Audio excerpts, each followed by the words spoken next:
dan meminta kepadaku. Udah lama rindu Allah dengan tetesan air mata kita, dengan rintihan kita. Kata Allah, ya udah dikasih aja ujian biar dia balik lagi kepada Allah Subhanahu wa taala. Maka kalau kita lihat dari video yang tadi ditayangkan, dia mengatakan, alhamdulillah ya Allah, kau ambilkan aku, alhamdulillah ya Allah, kau ambil anak-anakku, segala puji bagimu wahai Allah. Masih memuji-muji Allah, ya Allah anak-anakku syahid. Ibu tahu orang-orang syahid itu di pandangan mata kita dia mati, tapi dia hidup di sisi Allah Subhanahu wa taala. Maka orang-orang Palestina sana dia sudah kembali kepada kekasihnya, kepada Allah Subhanahu wa taala. Sedih sementara, tapi dia tahu bahwa orang-orang yang mati syahid hidup di sisi Allah Subhanahu wa taala. Inilah yang pertama-tama yang kita bisa dapatkan pelajaran dari orang-orang Palestina sana. Kalau kita ngeluh dengan apa yang terjadi dalam kehidupan kita, malu rasanya, malu gak? Kita baru dikasih satu ujian, malunya luar biasa. Kalau kita mengeluh dibandingkan dengan orang-orang Gaza Palestina sana, dalam kehidupan kita, dalam surah Al-Baqarah disebutkan, Allah Subhanahu wa taala menguji kita pasti dengan a'udzubillahi minasyaitonirrajim. Wa lanabluwannakum bisyai'in minal khawfi wal ju'i wa naqsin minal amwali wal anfusi wath thamarat wa basyirus sabirin. Itu surah Al-Baqarah ayat ke-155. Dan kami pasti akan mengujimu, kata Allah Subhanahu wa taala, dengan ketakutan, kelaparan, kekurangan harta, kekurangan jiwa, kekurangan buah-buahan, dan sampaikanlah berita bagi orang-orang yang sabar. Siapakah orang-orang yang sabar itu? Alladzina idza asabatuhum musibatun qalu inna lillahi wa inna ilaihi raji'un. Mereka orang yang sabar ialah ketika mereka ditimpa musibah dia katakan, sesungguhnya kamilah milik Allah dan kepadanya lah kami kembali. Kita ini punya Allah, harta-harta kita punya Allah, keluarga kita punya Allah, bahkan diri kita juga punya Allah. Artinya kalau pemiliknya mau ambil kapan aja, yang suka-suka pemiliknya, betul Bu?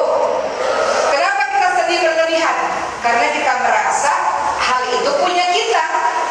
Contoh nih, ini di masjid kan ada tuh yang parkir mobil, motor ya kan, tiba-tiba kehilangan motor, ada motor hilang.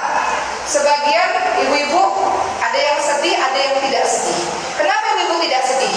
Itu kan bukan punya saya. Kenapa ibu-ibu nangis-nangis saat kehilangan motor? Karena itu punya saya, betul Bu? Sama seperti kita. Kalau dalam kehidupan kita sedih terpuruk berhari-hari, berbulan-bulan. Kenapa? Kenapa kita mengalami kesedihan begitu dahsyat, bahkan sampai marah-marah kepada Allah? Karena kita merasa itu punya kita, betul nggak? Tapi kalau orang-orang yang ridho terhadap ketentuan Allah, dia tahu itu bukan punya saya. Allah minjemin aja kok. Tukang parkir kalau motor sama mobilnya diambil marah-marah nggak? Kenapa nggak marah-marah? Kan saya dipinjemin aja, dititipin, betul Bu? Bukan milik saya. Kenapa ada orang marah-marah betul pada Allah Subhanahu wa taala? Karena merasa hal itu suaminya, anaknya, keluarganya, hartanya, jabatannya miliknya sendiri. Jadi dia marah dan tidak terima. Makanya ada kalimat innalillahi wa inna ilaihi raji'un. Ada kalimat yang mengatakan bahwa ya Allah, sesungguhnya kami milik Allah, semuanya milik Allah, suka-suka engkau wahai Allah. Orang-orang Palestina sana suka-suka engkau ya Allah, anakku ini milikmu, harta-harta ini milikmu. Kenapa aku marah-marah? Tidak pantas orang yang dititipi marah-marah kepada sang pemilik. Betul nggak Ibu sekalian? Jadi dari hal ini kita bisa belajar dari orang-orang Palestina tentang kesabaran, kekuatan, tawakal, bersandar kepada Allah Subhanahu wa taala. Tawakal 'ala Allah, bersandar kepada Allah. Kalau kita bersandar pada diri sendiri, kira-kira kuat nggak? Ibu-ibu punya masalah, ibu-ibu mengandalkan diri sendiri, kuat nggak? Ternyata toh selama ini ibu masih bertahan dan melanjutkan kehidupan, padahal kemarin ujiannya dahsyat. Kenapa ibu bisa bertahan? Karena ibu bersandar kepada Allah Subhanahu wa taala. Betul? Ada yang maha kuat yang menopangmu sehingga engkau baik-baik saja. Maka ada kalimat wala tahinu wala tahzanu wa antumul a'launa in kuntum mu'minin. Jangan lemah, jangan sedih. Sesungguhnya engkau ditinggikan derajatnya kalau engkau orang-orang yang beriman. Orang-orang beriman tidak takut. Orang-orang beriman tidak sedih terus-menerus karena dia tahu dia tidak sendiri.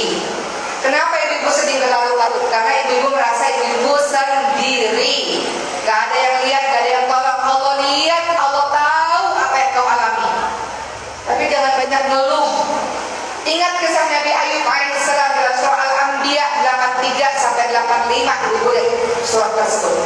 Nabi Ayub alaihissalam dikasih sehat tadinya, dikasih anak-anak yang banyak, dikasih tetangga-tetangga atau kaum yang mencintainya. Namun apakah kehidupan selalu di atas, teman-teman semua? Tidak. Kehidupan seperti roda berputar. Hari ini kau bahagia, besok kau nangis pasti. Hari ini kau menangis, besok kau tertawa. Tidak ada tangisan abadi, tidak ada. Tidak ada tertawa bahagia abadi, tidak ada. Makanya seorang mukmin itu senantiasa berada di tengah-tengah. Kalau lagi bahagia, jangan terlalu euforia. Kalau lagi sedih, jangan terlalu terpuruk karena rodanya muter. Bentar lagi kalau ibu sekarang dalam keadaan bahagia, waspada. Karena sebentar lagi ujian Allah datang yang membuat engkau menangis. Kalau hari ini ibu dalam keadaan sedih, waspada dan berbahagialah, sebentar lagi akan tertawa kembali. Nabi Ayub alaihissalam puluhan tahun bahagia. Tiba-tiba dalam sekejap mata Allah Subhanahu wa taala menguji Nabi Ayub alaihissalam dengan sakit badannya, sakit kulit, menggerogoti kulit-kulitnya, tulang-belulangnya, tulang-tulangnya. Nabi Ayub alaihissalam anaknya semuanya meninggal karena sebuah musibah. Nabi Ayub alaihissalam kehilangan semua harta, hewan ternak mati, kemudian tanaman-tanaman mati.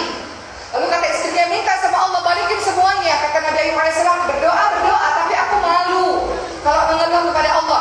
Puluhan tahun kemarin bahagia. Kenapa ketika dikasih ujian baru setahun 2 tahun mengeluh dan marah-marah kepada Allah Subhanahu wa taala? Ya enggak. Kadang-kadang kalau kita dikasih ujian sama Allah, kita lupa puluhan tahun kemarin udah bahagia loh. Kenapa mau menerima takdir bahagia? Kenapa nggak terima takdir sedih? Kenapa? Baru dikasih ujian 1 tahun, 2 tahun, kita lantas merasa bahwa kehidupan kita sangat buruk. Padahal puluhan tahun kemarin semuanya sudah bahagia. Kalau dihitung-hitung lebih banyak bahagia yang hidup kita dibanding dengan sedihnya. Kalau kita mampu menjadi orang-orang yang bersyukur. Betul Ibu? Sekarang setelah kita belajar dari kekuatan orang-orang Palestina tentang kesabarannya, tawakalnya, bersyukur, dari mana mereka punya mental-mental seperti itu? Maka jawabannya adalah dari interaksi mereka kepada Al-Quran. Al-Quran adalah surat cintanya Allah Subhanahu wa taala kepada kita. Ibu-ibu kalau punya kekasih, zaman-zaman muda dulu misalnya, dapat surat cinta dari kekasihnya, ibu lihat bahagia banget dibaca berulang-ulang, betul nggak? Kalau jatuh cinta tuh pengennya apa sih? Pengennya ketemu terus, dengerin suaranya, baca suratnya, begitu kan? Begitu kalau kita mengatakan kalau kita cinta kepada Allah, selalu kita baca surat cinta dari Allah SWT. Selalu kita ingin dengar Allah bicara. Gimana bicara Allah itu? Gimana kalam Allah itu? Adalah Al-Quran. Kalau engkau mengaku cinta kepada Allah, mustahil dia nggak baca Quran. Karena dari Quran lah jadi sumber kekuatan dirinya untuk terus melanjutkan kehidupan. Jadi jangan mati sebelum waktunya. Jangan mati sebelum waktunya artinya apa? Udah nyerah dengan ujian-ujian yang kita hadapi, kemudian kita nyerah. Itu orang-orang Palestina gak nyerah. Padahal semuanya habis, seluruh keluarganya habis, rumahnya gak ada. Nyerah gak? Enggak. Kehidupan harus terus dilanjutkan. Wabasyirus sabirin. Beritakan kabar gembira untuk orang-orang yang sabar. Mana sabarmu? Katanya orang-orang beriman, orang-orang yang sabar. Bagaimana bisa Allah tahu engkau sabar? Allah uji engkau. Memang tempat dunia ini tempatnya ujian. Nanti di hari akhir baru malaikat-malaikat menyambut. Assalamualaikum bima sabartum. Mana orang-orang yang sabar? Silakan masuk surga. Selamat buat orang-orang yang sabar. Malaikat menyambut orang-orang yang sabar dengan panggilan khusus. Saking tidak mudahnya jadi orang-orang yang sabar. Gak mudah. Gampang bagi kita, sabar ya gampang. Kadang-kadang kita bilang kamu nggak ngalamin sih, jadi kamu nggak tahu betapa pedih ujian saya, gitu kan? Tapi Quran menyebut berpuluh-puluh kali tentang sabar. Gak mudah jadi orang sabar, makanya sabar itu pahalanya tanpa batas. Dari mana kita bisa dapat sumber kekuatan? Bagaimana kita bisa sabar seperti orang-orang Palestina sana? Sumbernya semua dari Al-Quran. Hari ini udah baca Quran belum, ibu sekalian? Lebih banyak lihat handphone atau lebih banyak baca Quran? Satu hari meluangkan waktu berapa jam buat Quran? Saya ingin, semoga Allah bantu saya juga. Saya ingin semua dari kita di masjid ini pulang-pulang dengan ceramah harus ada manfaatnya dan harus dilakukan. Apa itu? Setidaknya dalam satu hari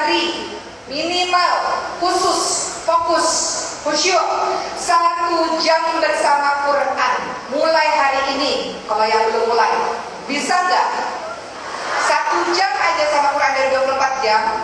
Itu fokus ya, 1 jam itu fokus, nggak lihat handphone, nggak ngapa-ngapain, fokus baca, hafal, murojaah, baca, hafal, murojaah. Bisa nggak? Kok ada orang yang hidupnya santai-santai tanpa Quran? Tiap hari dengarnya musik, terus ganti musiknya dengan Quran, bisa nggak? Kalau nggak ada nambah ayat di hari itu, harusnya dia gelisah.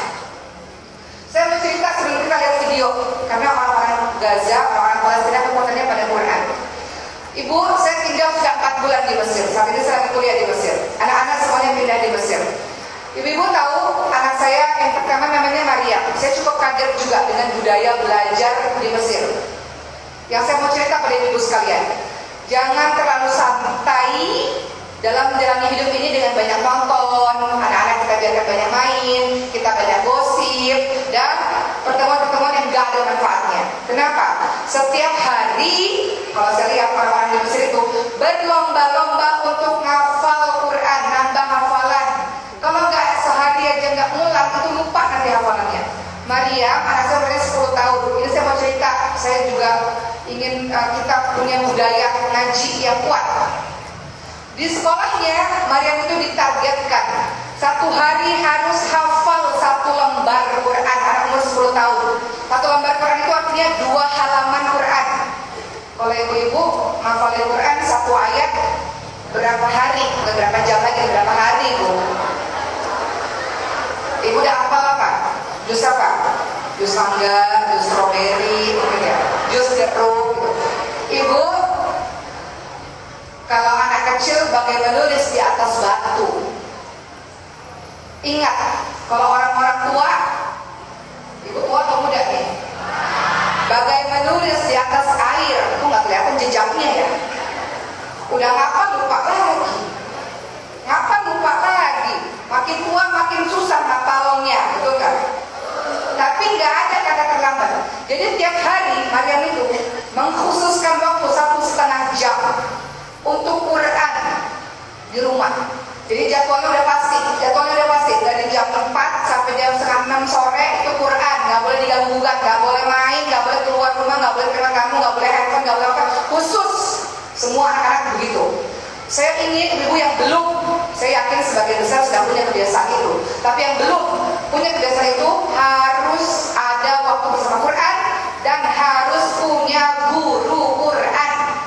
Quran itu harus ada guru atau harus ada partner buat benerin bacaan kita, buat ingetin hafalan kita, buat kita termotivasi. Maka harus ada kelompok-kelompok Quran, teman-teman ngaji harus ada dan harus istiqamah dengan itu. Kenapa dengan Quran? Karena Quran adalah sumber kekuatan kita bisa melanjutkan hidup. Karena ujian hidup itu dahsyat luar biasa. Saya mau cerita lucu, boleh nggak, Bu? Saat itu saya masih di Mesir beberapa hari lalu.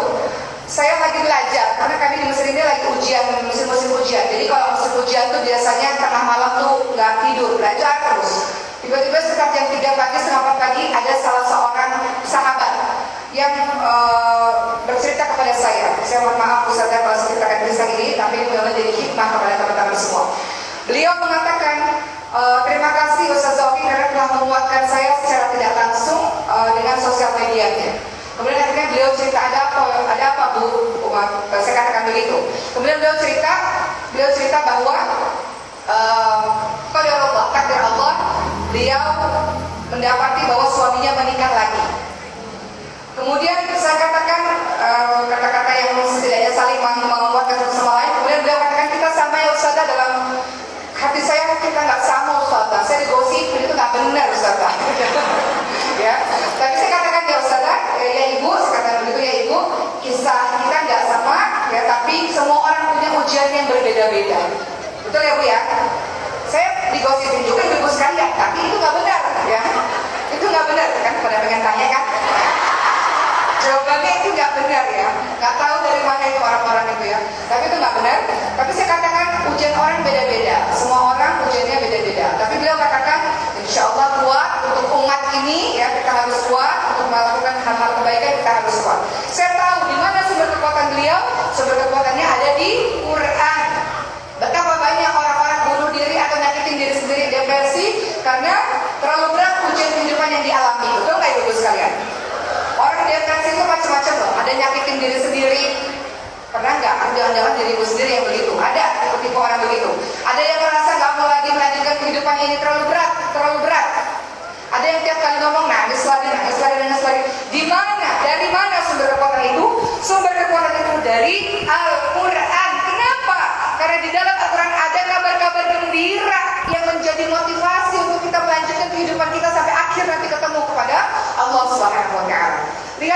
video ini, setelah itu saya akan berbicara tentang kekuatan Quran yang dahsyat, yang menjadi penyemangat bagi orang-orang Palestina dan seharusnya untuk kita. Karena itu aneh kalau ada orang-orang Islam yang meninggalkan Quran sehari-hari dan dia tenang-tenang saja. Dari mana kau dapatkan kekuatan kalau kau tidak bersama dengan Quran? Saya jadi kalian cerita lagi, boleh cerita nggak Bu?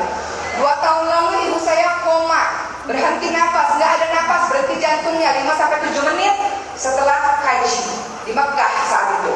Badannya udah dingin, ibu tahu jenazah, badannya dingin kayak es.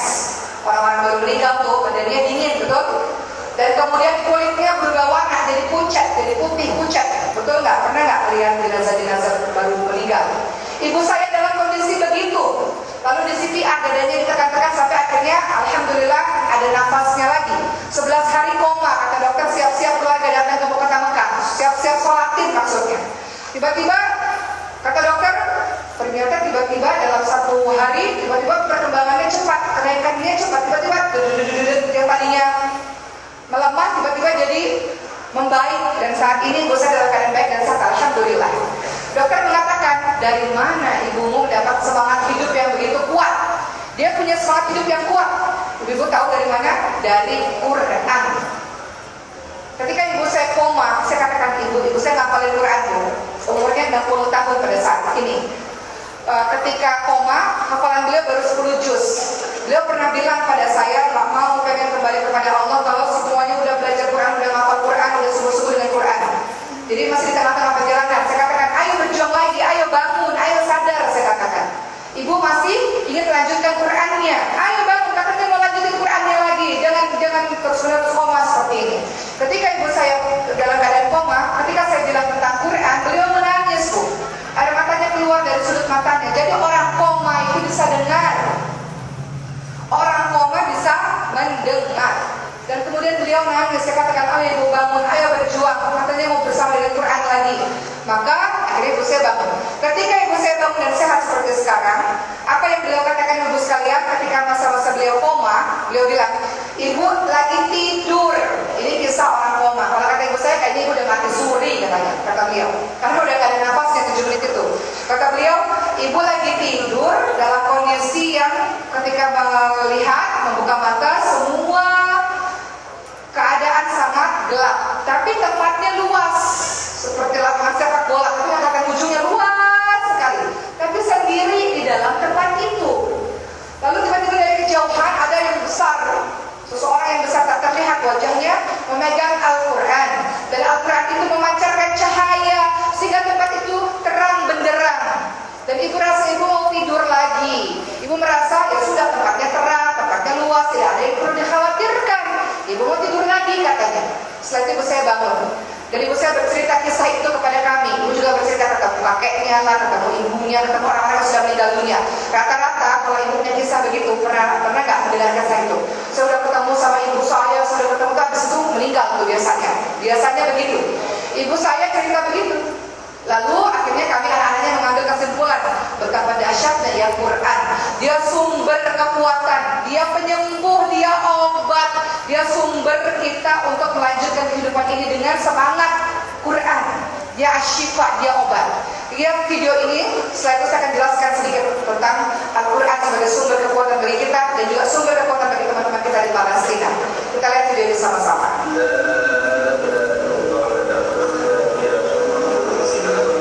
Mereka pada saat itu diamputasi, dioperasi, nggak pakai bius loh ibu-ibu sekalian. Operasi sesar melahirkan, nggak pakai bius. Amputasi dijahit, operasi nggak pakai bius. Biusnya apa? Al-Quran tuh di lisan-lisan mereka. Lisan-lisan mereka mengucapkan Al-Quran. Anak-anak kecil mengucapkan Quran. Kenapa Quran bisa diucapkan dalam keadaan begitu? Ini lagi baru selesai operasi. Yang keluar lisannya apa? Quran. Saking hari-harinya Quran. Kalau nggak punya hafalan Quran sama sekali, keluarnya apa di lisan ini? Anak kecil nih, keluar di lisannya apa? Quran. Lagi dijahit, nggak ada bius. Jurusannya apa Quran? Dulu pernah nggak operasi sesar? Saya 4 anak operasi sesar semua. Udah pakai bius pun udah mati-matian rasanya untuk bisa bertahan. Ini nggak pakai bius. Orang-orang Gaza nggak ada anestesi, nggak ada. Rumah sakitnya hancur semua, nggak ada. Apa sumber kekuatannya? Quran. Sekarang kita lihat video terakhir tentang orang-orang yang ditanya hafalan Quran mereka, disuruh untuk membaca Quran. Supaya kita berkaca pada hari ini. Kita ini terasa Quran udah sejauh mana sih? Hafalan Quran udah sampai mana sih? Kita lihat video ini.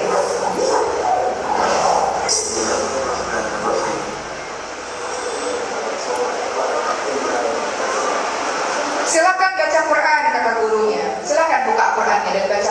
Nggak perlu. Wahai guru, nggak perlu. Saya hafal. Saya bisa baca secara langsung. Nggak apa-apa, buka aja Qurannya. Akhirnya orang ini membuka Qurannya.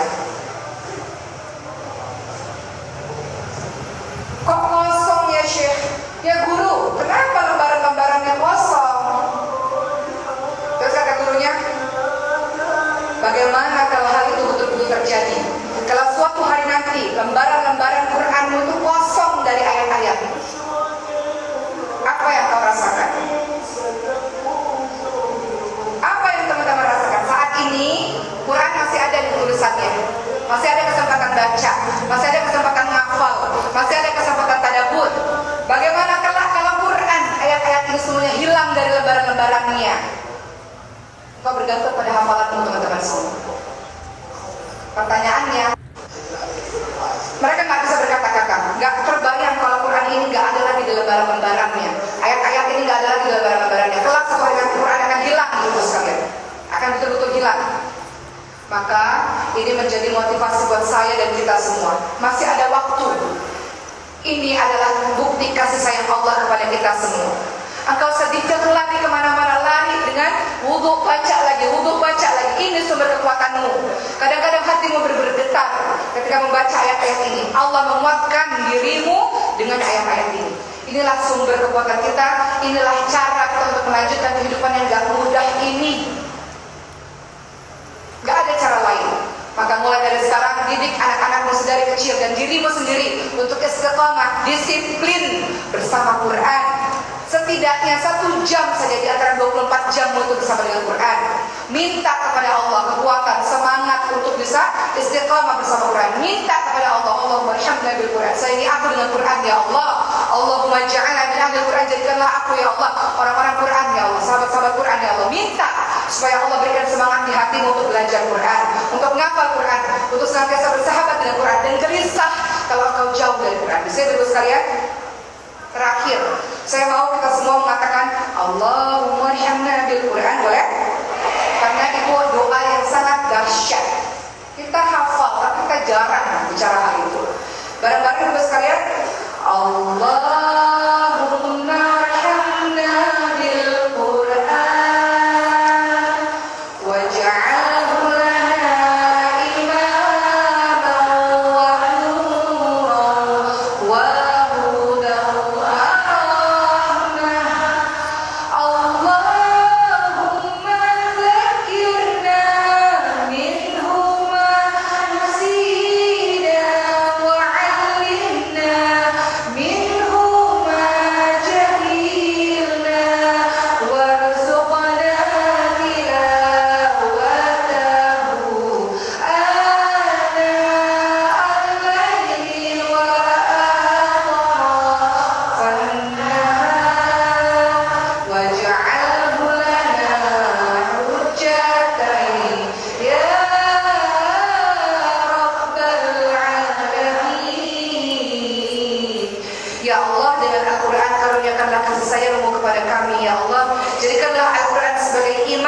sebagai cahaya, sebagai hidayah, sebagai sumber rahmat bagi kami ya Allah. Ya Allah, ingatkanlah kami bila ada ayat yang kami lupa mengingatnya ya Allah, dan ajarkanlah kepada kami ayat yang kami bodoh dalam memahaminya ya Allah. Karuniakanlah kepada kami ya Allah untuk membacanya sepanjang waktu, menikmatinya sepanjang waktu ya Allah, baik tengah malam maupun tengah hari, dan jadikanlah Al-Quran bagi kami sebagai pembela kami di hari akhir nanti ya Allah. Amin amin ya rabbal alamin. Alhamdulillah. Selesai ceramah saya pada hari ini, saya serahkan kembali kepada moderator atau MC kita. Mudah-mudahan apa yang saya sampaikan bermanfaat dan laksanakan apa yang kita pelajari pada hari ini. Terima kasih. Dan saya minta kepada ibu sekalian, dalam perjalanan safari dakwah, tak terasa 9 tahun lamanya saya beserta seluruh masyarakat Indonesia dalam safari dakwah ini, kita bersama-sama pada hari ini. Tidak hanya kita membahas Al-Quran, tapi pada hari ini saya ingin cerita pada ibu sekalian, ada video yang ingin saya tayangkan. 9 tahun saat ini kami bersama-sama dengan seluruh masyarakat Indonesia, kami memiliki sama-sama ya visi dan misi untuk membuat anak-anak kita dan seluruh pelosok itu dekat dengan Quran. Mereka boleh jadi apapun, mereka boleh jadi insinyur, jadi politikus, jadi polisi, jadi presiden, jadi apapun silakan. Tapi basic agama dan Qurannya harus ada di hati mereka. Quran harus ada di lisan, harus ada di pikiran, harus ada di